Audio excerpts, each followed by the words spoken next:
ஜெப ஆவி ஊற்றுமையா, ஜெபிக்கணும் ஜெபிக்கணுமே. ஜெப ஆவி ஊற்றுமையா, ஜெபிக்கணும் ஜெபிக்கணுமே.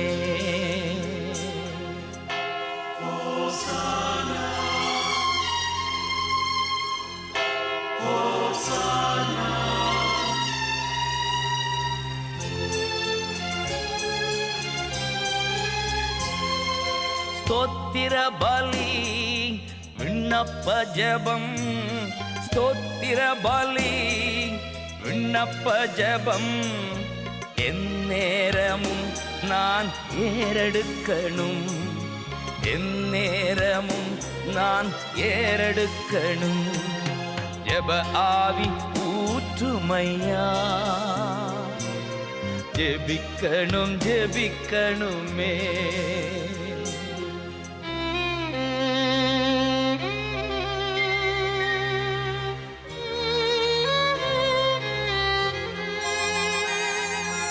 உபவாசித்து உடலை ஒருத்து, உபவாசித்து உடலை ஒருத்து, ஒவ்வொரு நாளும் ஜெபிக்கணுமே, ஒவ்வொரு நாளும் ஜெபிக்கணுமே.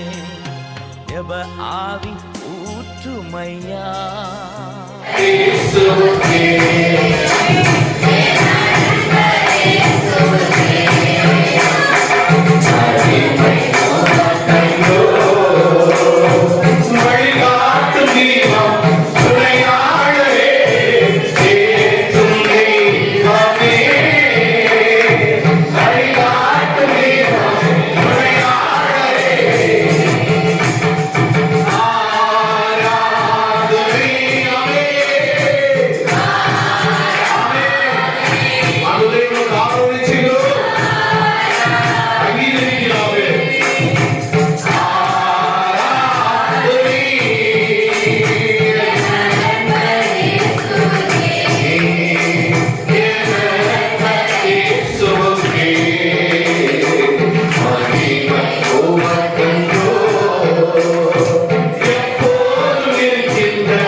தேவனுடைய இரக்கங்களை நினைத்து உங்களை வேண்டிக் கொள்கிறேன். இதுவே நீங்கள் செய்யத்தக்க புத்தியுள்ள ஆராதனை. நீங்கள் இந்த பிரபஞ்சத்திற்கு ஒத்த வேஷம் தெரியாமல் தேவனுடைய நன்மையும் பிரியமும் பரிபூர்ணமான சித்தம் இன்னதென்று பகுத்தறியத்தக்கதாக உங்கள் மனம் புதிதாகிறதுனாலே மனுரூபமாகுங்கள். அல்லாமலும் எனக்கு அருளப்பட்ட கிருபையினாலே நான் சொல்லுகிறதாவது, உங்களில் எவனானாலும் தன்னை குறித்து எண்ண வேண்டியதற்கு மிஞ்சி எண்ணாமல் அவனவனுக்கு தேவன் பகிர்ந்த விசுவாச அளவின்படியே தெரிந்த எண்ணம் உள்ளவனாய் எண்ண வேண்டும். மூப்பரை அவர்கள் அருமையான ஐயாவுக்கு இந்த சால்வை அடித்து வரவேற்றுக்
செவித்து ஆயத்தப்படும் பொழுது கர்த்தர் கொடுத்த வார்த்தை வாசித்த வேத பகுதியிலே ரோமர் கடிதம் நிறுவும் 12ஆம் அதிகாரத்தில் 12ஆம் வசனத்தை யாராவது ஒரு சத்தமாக வாசிக்கும்படி உங்களோடு கேட்டுக்கொள்வோம்.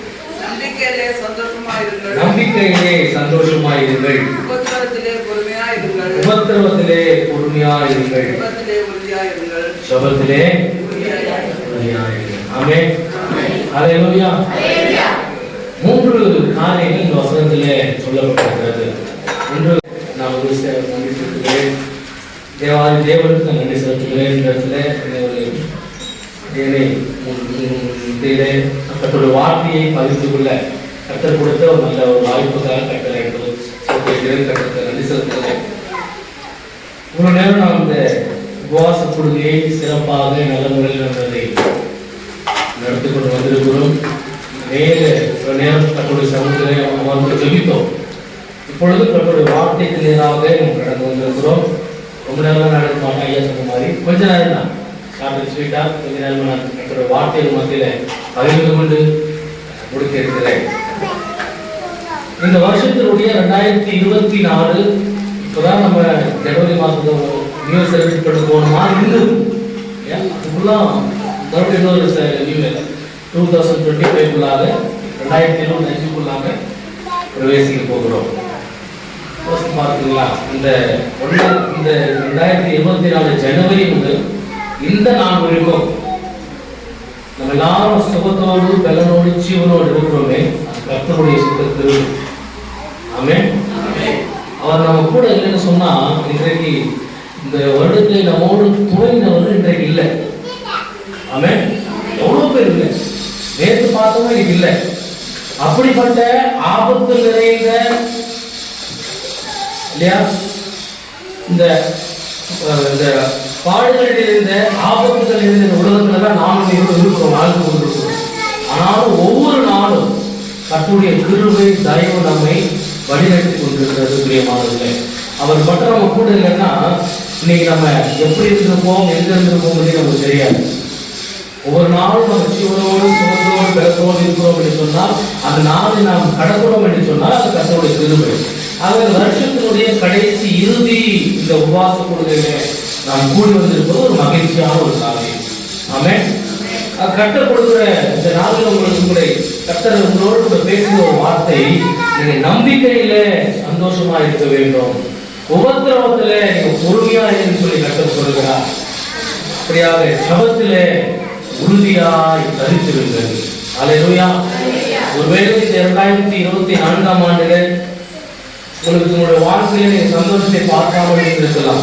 என்னடா இந்த வருஷம் முழுக்க நமக்கு கண்ணீரும் கஷ்டமும் கவலையும் பாடுதமா அப்படின்றது சந்தோஷத்தை நான் பார்க்கவே இல்லையே, என் வாழ்க்கையில சமாதானமே இல்லைன்னு சொல்லி நீங்க யோசிக்க கவலையோடு இயக்கத்தோடு நீங்க வந்து அமர்ந்திருக்கலாம்.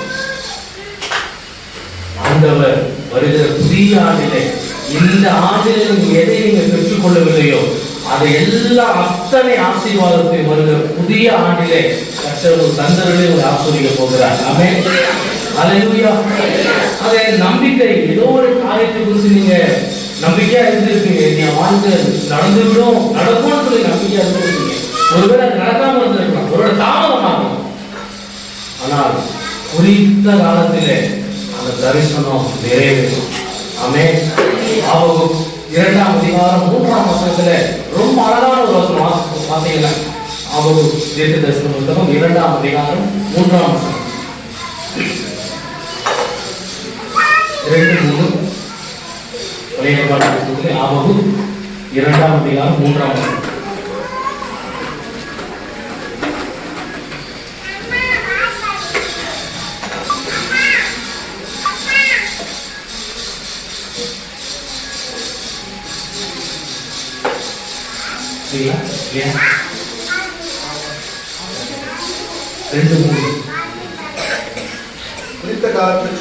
குறித்த காலத்துக்கு தரிசனம் இன்னும் வைக்கப்பட்டிருக்கிறது.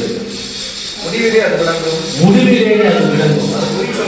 அது பொய் சொல்லாது. அது தாமதித்தாலும் அதற்கு காத்திரு. அது நிச்சயமாய் வரும். அது தாமதிப்பதில்லை. கரைகளை வைத்து அறிவிக்கிறோமா? அல்லேலூயா. நிச்சயமா நீங்க எதை எதிர்பார்த்தீங்களோ, இது நடக்கணும், இது நடக்க வேண்டும் சொல்லி என்ன காரியத்தை நீங்க எந்த காரியத்துக்காக நீங்க ஜெபித்துக் கொண்டிருக்கிறீங்களோ அது கட்டாயம் உங்களை வந்து சேரும். அது எந்த ஒரு மாற்று கருத்து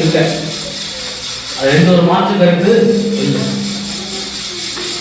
தரிசனம் கண்டிப்பா ஆண்டவர் நம்மளோட வாழ்க்கை நம்ம வைத்த திட்டத்தை நம்ம வாழ்க்கை நிறைவேற்ற அவர் வல்லவராக இருக்கிறார். தாமதம் ஆகலாம், அதுக்காக நடக்காதுன்னு சொல்லி பொருள் இல்லை, அர்த்தம் இல்லை. நிச்சயமாக அது நடக்கும். ஆக அந்த நம்பிக்கையில நாம் சந்தோஷமா இருக்க சொல்லி கர்த்தர் நமக்கு சொல்லுகிறார். அல்லேலூயா. 1 நாளாகமம் 5ஆம் அதிகாரம் 20ஆம் வசனத்துல வாசிக்கும் பொழுது எடுத்த ஒரு வாசிக்கலாம். 1 நாளாகமம் 15:20. அவர்கள் யுத்தத்திலே தேவனை நோக்கி கூப்பிட்டு அவர் மேல் நம்பிக்கை வைத்தபடினாலே அவர்கள் விண்ணப்பத்தை தேவன் கேட்டுள்ளார். அல்லேலூயா. இஸ்ரவேலுடைய விண்ணப்பத்தை கர்த்தர் கேட்டுள்ளார். நம்முடைய விண்ணப்பத்தையும் அவர் கேட்க வல்லவராக இருக்கிறார். என் ஜெபத்தை ஆண்டவர் கேட்க தெரியவே இல்லையே, நான் ஜெபிக்கிற ஜெபத்துக்கு ஒரு பதில் இல்லையேன்னு சொல்லி ஒருவேளை வந்திருக்கலாம். அன்புக்குரியவர்களே, நிச்சயமாய் நடக்கும். ஆபிரகாமுக்கு 75வது வயதுல வாக்குத்தத்தம் பண்ணினார், அதை நிறைவேற்றி முடித்தார். 100வது வயதில் அதை நிறைவேற்றி முடித்தார். ஒருவேளை ஆபிரகாம் யோசித்திருக்கலாம், என்ன ஆண்டவர் நமக்கு இந்த வார்த்தை சொன்னாரு, வாக்குத்தத்தம் சொன்னாரே, நடக்கவே இல்லைன்னு சொல்லி அவர் யோசித்திருக்கலாம். ஆனாலும் அவர் விசுவாசமா தொடர்ந்து கர்த்தரின் மேல் நம்பிக்கையா இருந்தார். அந்த நம்பிக்கையின் விளைவுதான் 100வது வயதுல கர்த்தர் குறித்த நேரத்தில், அதாவது நம்முடைய எதிர்பார்ப்புகள், நம்முடைய நேரங்கள், நம்ம நினைத்த நேரத்தில் அது கர்த்தர் கொடுக்க மாட்டார். அதான் தெரிஞ்சுக்கணும். கர்த்தருடைய நேரத்திலே, கர்த்தர் அதினத்தின் காலத்திலே அவர் நேர்த்தியாய் செய்கிற ஆண்டவராக இருக்கிறார். பிரசங்கி 3ஆம் அதிகாரம் 11ஆம் வசனத்தை வாசிக்கிறோம். கர்த்தர் அதினத்தின் காலத்திலே நமக்கு என்ன தேவை, நமக்கு என்ன கொடுக்கணும்னு சொல்லி கர்த்தர் அதினத்தின் காலத்தில் அவர் நேர்த்தியாய் செய்து முடிக்க வல்லவராக இருக்கிறார். ஆமென். அதை நீங்க செய்ய வேண்டிய ஒன்னே ஒண்ணுதான், கர்த்தர் மீது தொடர்ந்து நீங்க நம்பிக்கையா, அந்த நம்பிக்கையில நீங்க சந்தோஷமா இருக்கணும். கர்த்தர் எனக்காய் செய்து முடிப்பார். நீங்க சங்கீத புத்தகத்தை வாசித்தீங்கன்னா 138ஆம் சங்கீதம் 8ஆம் வசனத்துல கர்த்தர் எனக்காய் யாவையும் செய்து முடிப்பார்னு சொல்லி அவர் தாவீது சொல்றார். நிச்சயமாக உங்களுடைய திட்டங்கள் இருக்கக்கூடிய எண்ணங்கள் இருக்கக்கூடிய நீங்க என்ன நீங்க நினைத்து வைத்திருக்கிறீங்களோ உடைய எதிர்பார்ப்புகள் எல்லாத்தையும் கர்த்தர் நிறைவேற்ற வல்லவராக இருக்கிறார். ஆமென். நீங்க செய்ய வேண்டிய ஒரே ஒன்றுதான், தொடர்ந்து நீங்க இதுவரைக்கும் நீங்க கர்த்தரை நம்பி கொண்டிருக்கீங்க, இன்னும் நீங்க தொடர்ந்து கர்த்தரை முழு மனதோடு அவர் நம்பி அவர் மீது நம்பிக்கை வைத்து சந்தோஷமா இருக்கும். அதுதான் நம்பிக்கை சந்தோஷமா இருக்கும்.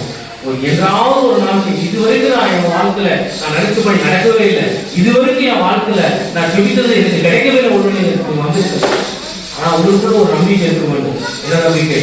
நிச்சயம் ஒரு நாள் இதை நிறைவேற்றுவார், கர்த்தர் என் ஜெபத்தை கேட்பார் சொல்லி அந்த முழு விசுவாசத்தோடு கூட அந்த நம்பிக்கையில நீங்க சந்தோஷமாக நிலைத்து இருக்கும் பொழுது நிச்சயமாக செய்து முடிக்க கர்த்தர் வல்லவராக இருக்கிறார். அல்லேலூயா. சங்கீதம் 4ஆம் சங்கீதம் 5வது வசனத்தை வாசிக்கிறோம். 4 சங்கீதம் 4:5 நீதியின் பலிகளை செலுத்தி கர்த்தர் மேல் நம்பிக்கையாளர்கள். ஆமென். நீதியின் பலிகளை ஸ்தோத்திர பலிகளை செலுத்தி கர்த்தர் மேல் நாம் நம்பிக்கையா இருக்கணும்.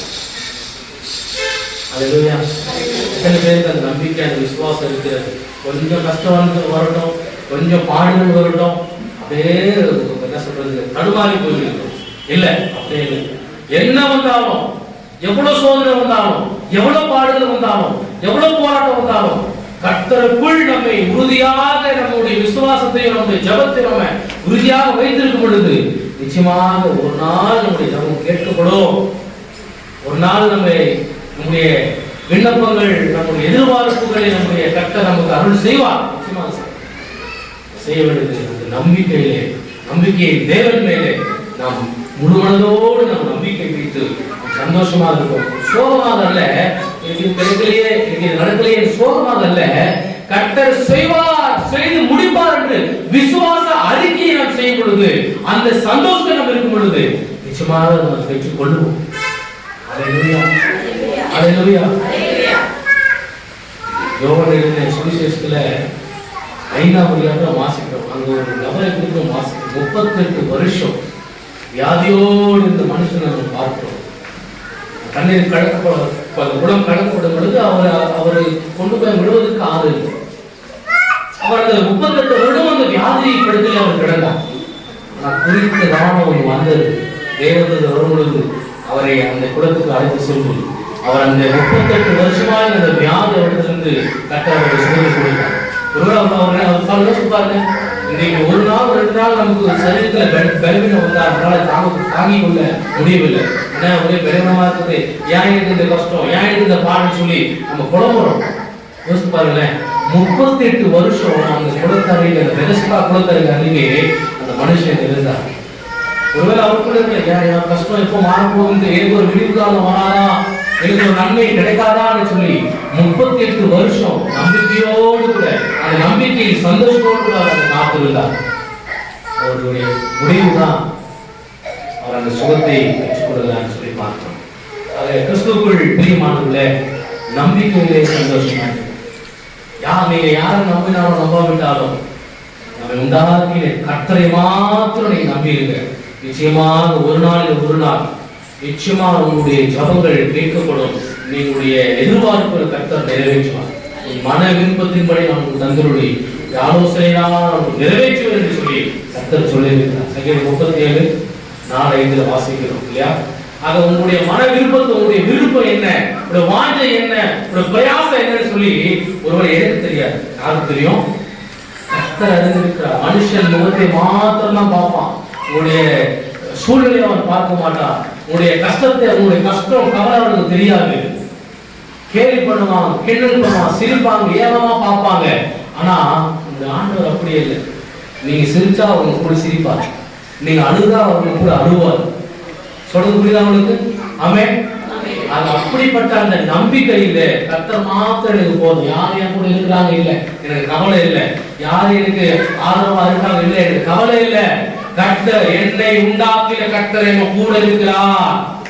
சூழ்நிலை கட்டாய கர்த்தர் மாற்றுவார் என்று சொல்லி அந்த நம்பிக்கையின் சந்தோஷத்தில் நீங்க இருக்கும் பொழுது நிச்சயமாக சூழ்நிலையை கர்த்தர் மாற்ற வல்லவராக இருக்கிறார். அல்லேலூயா, அல்லேலூயா.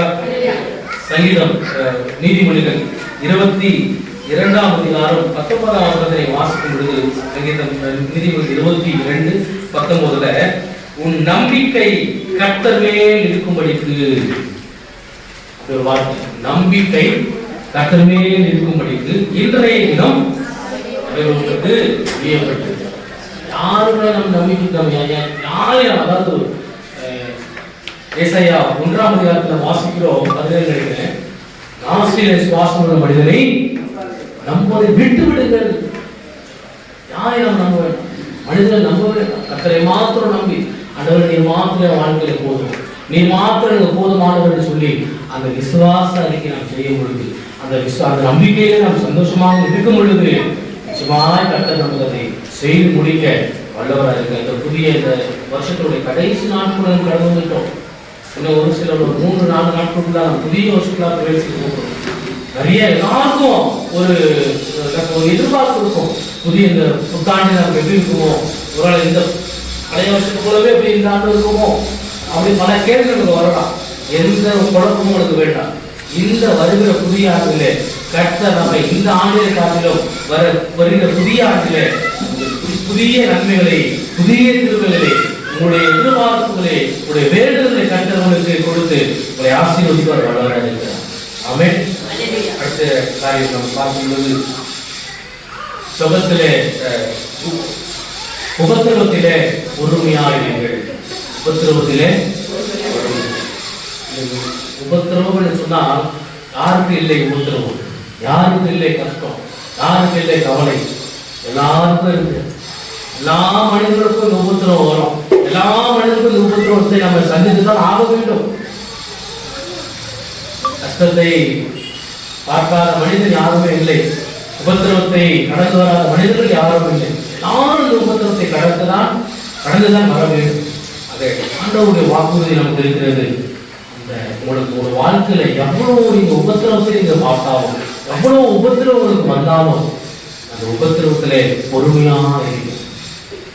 உபத்திரவத்தில பொறுமை, அந்த பொறுமையா எனக்கு இல்லை. என்னையா பொறுமை நமக்கு இல்லை.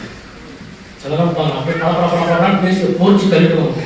எண்ணெயில போட்டப்பா கடுகு மாதிரி படப்படப்படப்படா பூச்சி தள்ளுவோம். அதாவது என்ன பேசுறாலும் அது யோசிக்காம பேசிடுவோம்.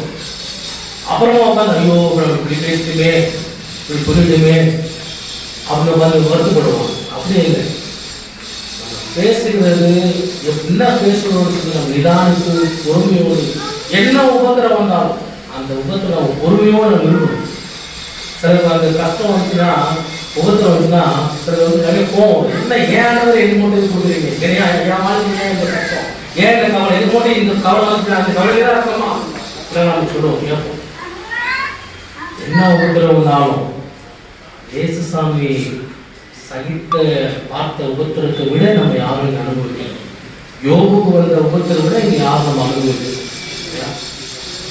யோபு அப்படியெல்லாம் உபத்திரவத்தை அனுபவித்தார். ஒரே செகண்ட்ல அடுத்தடுத்து உபத்திரம், அடுத்தடுத்து கஷ்டத்தை அவர்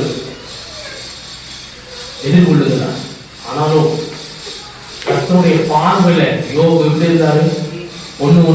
யோபு 1:1 தான் சொல்லுது, விசுவாசம் உத்தமனும் சன்மார்க்கனும் தேவனுக்கு பயப்படுகிற மனுஷனுமாக இருந்தார். ஆகவே அந்த குறித்த அந்த உபத்திரவத்தின் அந்த நேரத்தில் பொறுமையோடு கூட தேவனோடு கூட இருந்தார். ஒரு விளைவு தான் கட்டளையான ஆசீர்வாதத்தை யோபு 42:10 வாசிக்கிறோம். என்னதான் நன்மை முன்னேறதை காட்டிலும் எட்டத்தனையா ஆசீர்வாதத்தை அவன் பெற்றுக்கொண்டான். அன்புக்குரியவர்களே, இன்றைக்கு அப்படிப்பட்ட உபத்திரவத்தோடு கூட நீங்க வந்திருக்கலாம், பாடுகளோடு கூட நீங்க வந்திருக்கலாம். குடும்பத்திலே பிரச்சனை, குடும்பத்திலே சமாதானம் இல்லை, சந்தோஷம் இல்லை, என் வாழ்க்கை இப்படி ஆகிவிட்டதேன்னு சொல்லி கண்ணீரோடு நீங்க வந்திருக்கலாம். ஆண்டவர் உங்களை பார்த்து சொல்லுகிறார், பொறுமையாக இருக்கிறார். சிக்னல் எத்தனை தெரியும், வண்டி ஓட்டு நேரத்தில் தெரியும். சிக்னல் போட்டோம், ரெட் சிக்னல் வந்தால் நின்றுடும், ஸ்டாப் ஆகிடும், பச்சை போட்டா போகணும். அப்போ அந்த சிக்னலும் ஒண்ணுதான். புரியுதா உங்களுக்கு? சிக்கலும் ஒண்ணுதான். ஏன் அப்படி சொல்றோம்னா, கொஞ்ச நேரம் பொறுமையா காத்திருந்தா தானா வழி கிடைக்கும்.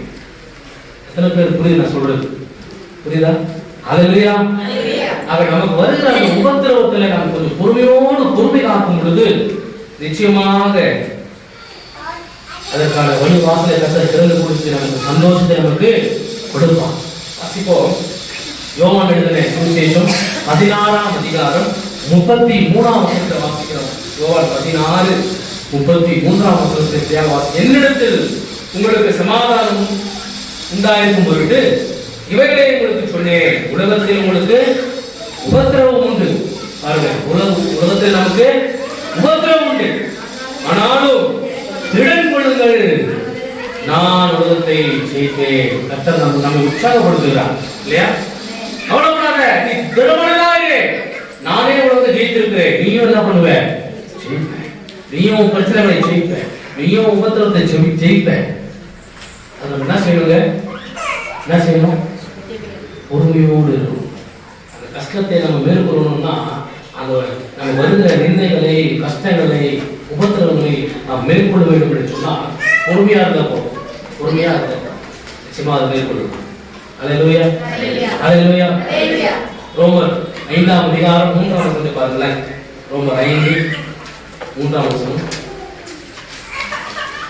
பாருங்க. அது மாத்திரமல்ல, உபத்திரவம் பொறுமை பரீட்சை நம்பிக்கையும் உண்டாக்குறது. ஆமென். இந்த உபத்திரவம் நமக்கு பொறுமை உண்டாக்குறது, மன பக்குவத்தை நமக்கு கொடுக்கிறது. ஏன் பொறுமையா இருக்கணும்? நம்ம ஏன் பொறுமையா இருக்கணும்? எனக்கு இது கஷ்டம் அப்படின்னு யோசிக்கிறோம். ஏன்னா வேதம் சொல்லுது ஏன் பொறுமையா இருக்கணும்னா, ஏனென்றால் தேவன் நம் உபத்திரவத்தை பார்த்து கொண்டிருக்கிறார். நீங்க விடுகிற கண்ணீரை கர்த்தர் பார்த்திருக்கிறார். என் கஷ்டம் யாருக்கு தெரியும்? நான் சிந்துற கண்ணீர் யாரு பார்ப்பான்னு யோசிக்கலாம். நீங்க விடுற எல்லா கண்ணீரும் ஒரு நாள் வீணாவே ஆகவே ஆகாது. அதெல்லாம் எங்க இருந்ததெல்லாம் நீங்க விடுகிற கண்ணீர் எங்க இருக்குது? அது கீழே போயிடும். கீழே போல எங்க இருக்குது? அவருடைய திருப்தியிலோ இருக்கிறது. ஆமென். உங்களுடைய கண்ணீர் ஒரு நாள் வீணா போகவே போகாது. எல்லாத்துக்கும் பதில் கர்த்தர் வைத்திருக்கிறார். எல்லாத்தையும் அவருடைய துருத்திலே சேர்த்து வைத்திருக்கிறார். இத்தனை நீங்க பிறந்து வளர்ந்து இத்தனை வருஷம் நீங்க அழுது எதுக்காகன்னு தெரியாது, எதுக்காக இருக்கு. ஆனா நீங்க அழுது எல்லா கண்ணீரும் கர்த்தருடைய துருத்தியிலே சேர்த்து வைத்திருக்கிறார். ஆக நம்முடைய உபத்திரவங்களை என்ன பண்ணுங்க? பொறுமையோடு கூட தேவனோடு பொறுமையை காட்டும் பொழுது அப்படிப்பட்ட நன்மைகளை நாம் பெற்றுக்கொள்ள முடியும். மூன்றாவதாக சொல்லி முடிச்சுடுறேன். மூன்றாவதாக ஜபத்திலே எப்படி இருக்கணுமா? ஜபத்திலே எங்க உறுதியா இருக்கு? ஜபமே பண்றது இல்லை, அதுல எங்க உறுதியா இருக்குது? ஜபமுடக்கே நேரம் ஆகி இதுல எங்கேயா உறுதியா இருக்குது அப்படின்னு சில வாய்ஸ் கேக்குது. ஓகே, ஜபத்துல உறுதியா இருக்க வேண்டும். ஜபத்துல எப்படி இருக்கணும் சொல்லுங்க? உறுதி. ஏதோ ஒரு காரியத்துக்கு நம்ம வைராகியத்தை பாராட்டுறது. இப்போ ஒரு சின்ன ஒரு நமக்குள்ள மனஸ்தாபம் ஆக்கி வச்சுக்கல, அவன் என்ன அப்படி பேசினான், இவன் என்ன எப்படி திட்டிவிட்டான், அவங்ககிட்ட பேசுறேன் அப்படின்னு சொல்லி அப்படி உறுதியா இருக்குது. அப்படி அந்த உறுதியை பத்தி கத்த சொல்லல. ஹலோ, அதை சொல்லல. ஜபத்திலே நம்ம உறுதியா இருக்கும். ஆமென். அல்லேலூயா. மூர்க்கம், கோபம், கசப்பு, விரோதம், வன்மம் இதெல்லாம் மனசுல வச்சுட்டு நம்ம சபையில வந்து உட்கார்ந்து சோத்திரம் ஆண்டவரே தோத்திரம்னா நீ யாருன்னு தெரியாதுன்னு வராங்க. புரியுதா உங்களுக்கு? அதை இந்த புதிய வருஷத்துல நாம் பிரவேசிக்க போகிறோம்.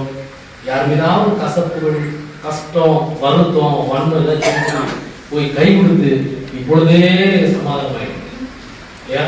அதே வன்மத்தோடு, அதே கோபத்தோடு, அதே வெறுப்போடு நீங்க புதிய ஆண்டுக்குள் பிரவேசிச்சீங்கன்னா எந்த பயமும் இல்லை. ஜென்ம சுபாவம் மாறணும். அந்த ஜென்ம சுபாவம் மாறின்னு வச்சுங்களேன், கர்த்தர் நாமத்தை தொழுது கொள்வதில் எந்த ஒரு பிரயோஜனமே இல்லை. நாம சொல்றீங்க. ஆமென். ஆக ஜபத்திலே உறுதியாயிருங்கள் பிரியமானவர்களே, ஜபத்திலே உறுதியாயிருங்கள். லூக்கா எழுதின சுவிசேஷம் 18ஆம் அதிகாரம் 1ஆம் வசனத்தை வாசிங்களேன். 1ஆம் வசனம். சோர்ந்து போகாமல் எப்பொழுதும் ஜெபம் பண்ண வேண்டும் என்பதை குறித்து அவர்களுக்கு சோர்ந்து போகாமல் எப்பொழுதும் ஜெபம் பண்ண வேண்டும். நம்மளால எவ்வளவு நேரம் நம்ம ஜெபிக்கணும். தனி ஜெபம் இருக்குதா? எவ்வளவு நேரம் ஜெபிக்கணும்? ஒரு 5 நிமிஷம் ஜெபிக்கிறதுனால முடியுதுங்க. அப்படிதான் என்ன பண்ணுவோம்? கை வலிக்கும், கால் வலிக்கும், மூட்டு வலிக்கும். சரி, என்ன பண்றது இல்லைங்க. ஒரு முழுமையா ஒரு 1/2 மணி நேரம் நம்மளால ஜெபிக்க முடியாது.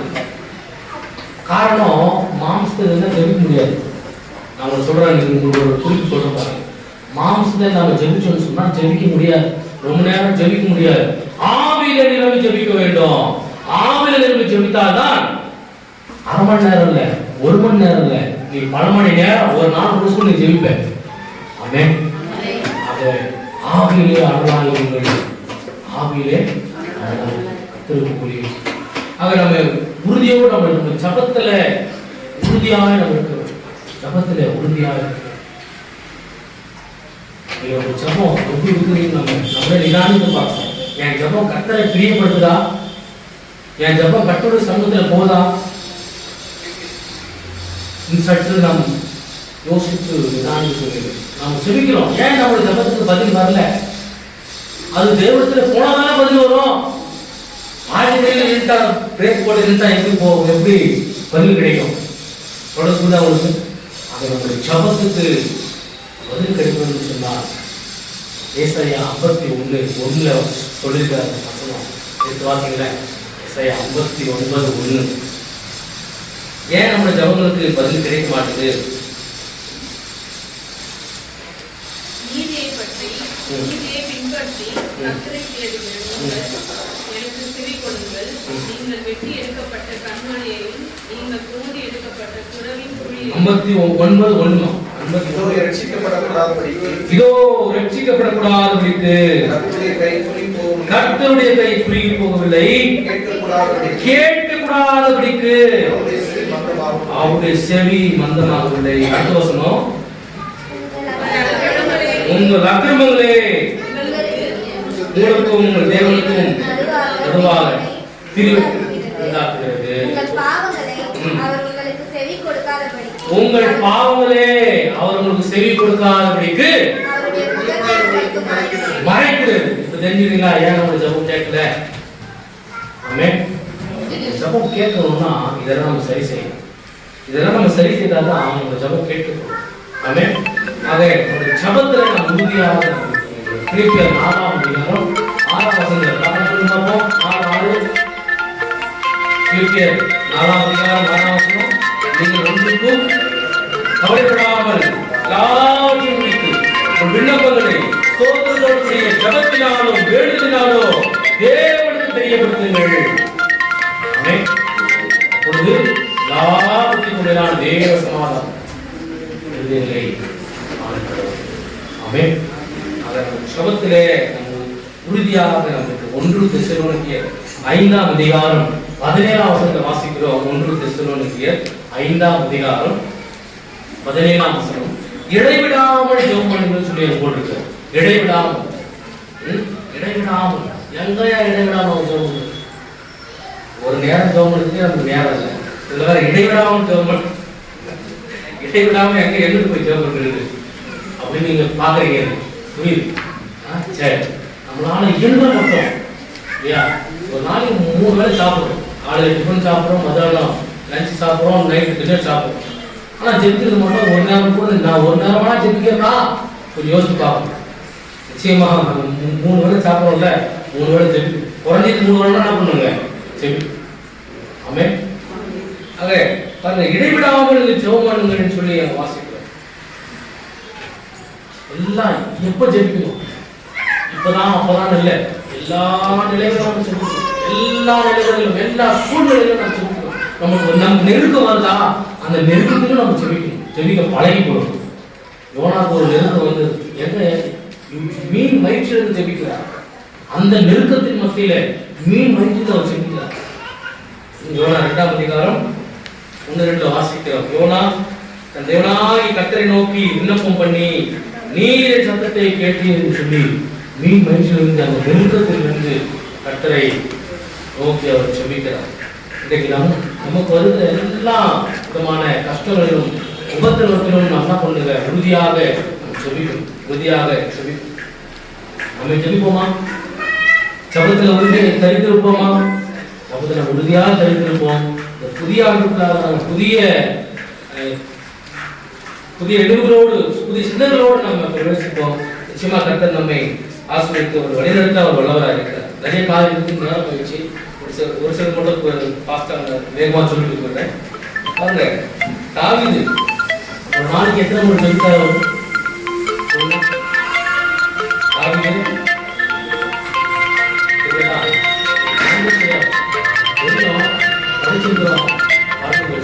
வாசிங்க. தாவீது எத்தனை முறை ஜெபிக்கிறார் சொல்லி பார்க்கலாம். சங்கீதம் 119 167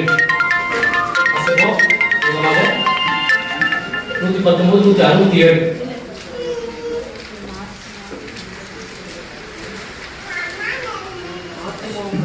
என் ஆத்துமா உமது சாட்சிகளை காக்கும், அவைகளை நான் மிகவும் நேசிக்கிறேன். உமது கட்டளைகளையும் உமது சாட்சிகளையும் காத்து நடக்கிறேன். என் வழிகள் எல்லாம் உமக்கு 164 164. உமது நியாயங்கள் நிமித்தம் ஒரு நாளில் 7 தடவை உம்மை துதிக்கிறேன். ஒரு நாளில் எத்தனை தரம்? 7 தரம். சத்தமா சொல்லுங்க. 7 தரம். சத்தமா சொல்லுங்க. 7 தரம். பாதமா சொல்லுங்க. 7 தரம். 7 முறை 7 தரம் ஆவி ஜெபிச்சார். நம்ம ஜெபிப்போமா? 7 முறை ஜெபிக்கலாமா? நிச்சயமா ஜெபிப்போம். அது தாவீது 7 அவர் அரசர் ராஜா. ஆனாலும் அவர் ஒரு நாளைக்கு 7 தடவை 7 முறை ஜெபிக்க அவர் நேரம் இருந்தது. நம்ம ஒரு ராஜாவோட ஒரு மந்திரி சாதாரணமானவர்கள். ஆனா நமக்கு இல்ல. அன்புக்குரியவர்களே, ஜபத்துல உறுதியா இருக்கணும். தாவீது 7 முறை ஒரு நாள் ஜெபித்தார். நாம அப்படி ஜெபிக்க பழகிக்கொள்ள வேண்டும். பார்க்கும்போது தானியேல் எத்தனை முறை ஜெபிச்சார்? 7 முறை. தானியேல் வாசிக்க 6:10. தானியேல் 6ஆம் அதிகாரம் 10ஆம் வசனம் வாசிப்போம். 3 வேளை. எத்தனை வேளை? 3 முறை. 3 வேளை அவர் ஜெபிக்கிறார். தானியேல் 6ஆம் அதிகாரம் 10ஆம் வசனத்தை வாசிப்போம். 3 முறை. ஒரு நாளைக்கு நம்ம 3 வேளை சாப்பிடுவோம். 3 முறை நம்ம ஜெபிக்கிறோமா? நான் யாரும் கேட்கல. நம்மளே யோசிச்சு பார்ப்போம். நான் 3 நாள் 3 முறை சாப்பிடுறேன். 3 வேளை நான் ஜெபம் பண்றேன்னா நம்மளே நம்ம கேட்கணும் இல்லையா? 3 முறை தானியேல் ஜெபிக்கிறார். பழைய ஏற்பாட்டுல அண்ணாள் ஒரு அம்மா, வயதான ஒரு அம்மா. எத்தனை பேருக்கு அண்ணா? 84 வயசு அந்த அம்மாவுக்கு. எத்தனை வயசு? புதிய ஏற்பாட்டு அண்ணா இருக்கிறாங்க, பழைய ஏற்பாட்டு ஒரு அண்ணா இருக்கிறாங்க. புதிய ஏற்பாட்டு அண்ணா வேற, பழைய ஏற்பாட்டு அண்ணா வேற, புதிய ஏற்பாட்டு அண்ணா வேற. இந்த புதிய ஏற்பாட்டு வாசிக்கும் லூக்கா 2ஆம் அதிகாரம் 37ஆம் வசனம் பாத்தீங்கன்னா 84 அவங்க யாரும் தெரியும்? வாசிங்க, வேகம் வாசிங்க. லூக்கா 2:37.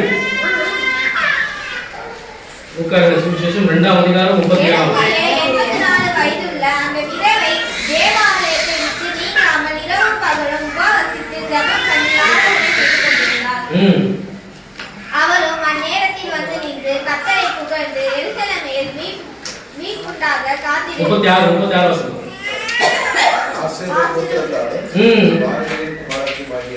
அன்னாள் என்னும் ஒரு தீர்க்கதரிசி, அண்ணா ஒரு தீர்க்கதரிசி இருந்தார்.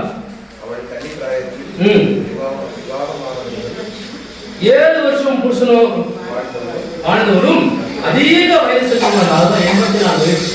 அந்த 84 வயசுலும் கர்த்தருடைய சமூகத்திற்கு விலகாம ஜெபம் பண்ணி உபவாசம் பண்ணி கர்த்தரோடு அவர்கள் துதித்தார்கள். நம்ம அப்படின்னு தான் சொல்லுங்க. நம்ம அப்படி இப்படிப்பட்ட ஒரு பலனை கர்த்தர் நம்ம தரணும். 84 வயசுல நம்ம இருக்குமான்னு சொல்லி ஒரு சந்தேகம் தான்.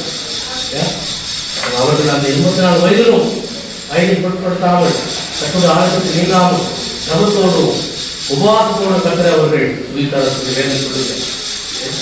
இந்த கதை நம்ம எல்லாருக்கும் தெரிந்த ஒரு சம்பவம். 2 மனிதர்கள் ஜெபம் பண்ண போனாங்க தேவாலயத்தில். இல்லையா? ஒருத்தர் பரிசேயன் ஆயக்காரர். சுவிசேஷம் 18ஆம் அதிகாரம் 10-14 வரைக்கும் வாசிக்கிறேன். சுவிசேஷம் 18ஆம் அதிகாரம் 10-14 வரைக்கும் வாசிங்கன்னா 2 மனிதர் ஜெபம் இருப்பாங்க. ஒருத்தர் பரிசேயன், ஒருத்தர் ஆயக்காரர். முதல்ல பரிசேயன் போறாரு, ஜெபம் பண்றாரு, எல்லாத்தையும் ஜோபிக்கிறார். இந்த ஆயக்காரன் கூட நான் இல்லைன்னு சொல்லி ஒரு வார்த்தை சொல்றாங்க. நான் 2வது போராட்டம் அவர் தன் கண்களை ஏறெடுத்து புரியாமல் தன் மார்ந்து அடித்துக் கொண்டு பாவியாகி என்பேன் கிருவியால் என்று சொல்லி ஒரு சின்ன ஜபம், ஒரு குட்டி ஜபம் பண்ணார். ஆண்டு சொல்ற அவன் அல்ல, இவனே இவனே நீதிமான். அன்புக்குரியவர்களே, எப்படிப்பட்ட ஜபத்திலே உறுதியாய் கரைத்திருக்க வேண்டும். நமது ஜபத்திற்கு 3 வகையான பதில் இருக்குது. நாம் ஜெபிக்கிற ஜபத்துக்கு 3 வகையான பதில். ஒன்று ஆம், எஸ், ஆம். அப்படின்னா நாம் கேட்பது அவர் திட்டத்திற்கும் ஏற்றதாக இருக்க வேண்டும். அப்படின்னா ஆம், எஸ் சொல்லுவார். கர்த்தருடைய சித்தத்துக்கு நம்ம கேட்போம் என்று சொன்னால் உடனே எஸ் சொல்லுவார், ஆம் சொல்லுவார். இது ஒரு வகையான ஜபம். 2வது இல்லை. இந்த ஜபத்திற்கு பதில் கொஞ்சம் கடினமாக தான் இருக்கும். அதாவது நம்ம சீக்கிரம் பார்த்து வராது. இல்லை, அதை இல்லை தான் வெட்டு. 3வது ஒரு வகையான ஜபம், அது பொறுக்குது அப்படின்னு. பொறுக்குது மொத்தம் டோட்டல் 3 வகை, 3 டைப்ஸ் ஆஃப் பிரேயர். ஒன்று ஆம், எஸ், கிராண்டட். 2 இல்லை, நோ. 3வது வெயிட், பொறுக்குது. இன்னைக்கு உங்களுடைய ஜபம் எப்படி இருக்கு? ஆன் சொல்றாரா, நோன்றாரா, வெயிட்ன்றாரா? அது உங்களுக்கு தெரியும். எதுவாக சரி, வெயிட் இருந்தா சந்தோஷமா வெயிட் பண்ணுங்க, காத்துருங்க. நிச்சயமாக அதற்கான பலனை என்ன பண்ணுவீங்க? பார்ப்பீங்க. சங்கீதம் 27:14 வாசிக்கிறோம். கர்த்தருக்கு காத்திரு, திருமணமாய் இருந்து கர்த்தருக்கே காத்து, அவர் இருதயத்தை ஸ்திரப்படுத்துவார். அன்புக்குரியவர்களே, இன்றைக்கும் நம்ம 3 காரியத்தை கர்த்தர் தியானிக்க திருவை செய்தார். நம்பிக்கையிலே இந்த வருஷத்துடைய கடைசி நாளில் வந்திருக்கோம். ஒரு சில நாட்கள் புதிய வருஷங்கள் போகணும். ஜபத்தோடு நம்ம என்ன பண்ண பிரவேசிக்கணும். ஜபத்துல நம்பிக்கையில சந்தோஷமா இருக்கணும். உபத்திரவத்துல நாம் பொறுமையா இருக்கணும். ஜபத்துல உறுதியாய் கருத்து இருக்கணும். கருதாமை திருவசனங்கள் ஆசீர்வதித்து காப்பாராக. ஆமென். இந்த நாளிலும் ஒரு அவசியமான அர்த்தமுள்ள